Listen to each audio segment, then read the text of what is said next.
Марсель Салимжанов, можно сказать, с самого рождения в театре. Родители его были актерами. Он пытался стать юристом, но с юрфака Казанского университета перевелся на режиссерский факультет ГИТИС имени Луначарского в Москве, окончив который в 1962-м стал режиссером Казанского ТЮЗа. А с 1966 года его имя стало синонимом Татарского государственного академического театра имени Камала. До последних дней он оставался главным режиссером главного татарского театра. Поставил более 100 спектаклей различных жанров. Одновременно преподавал в Казанском театральном училище и Казанском государственном институте культуры. Прежде всего, традиционно наш театр силен актерами. Он всегда был актерский театр. Где-то наш театр по традициям близок к малому театру.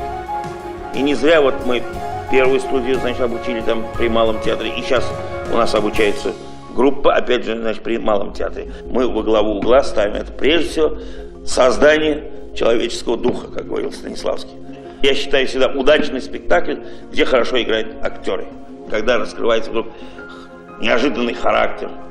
Прекрасно, когда какой-то тип или какое-то явление в жизни, понимаешь.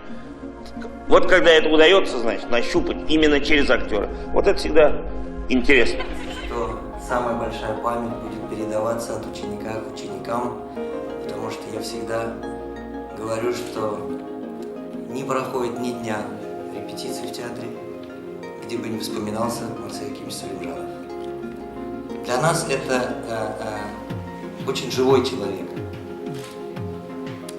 Правда, очень живой человек. И все, что он заложил в меня, в своих учеников, в актеров, оно продолжает жить. В этом действительно, наверное, залог его жизнеспособности.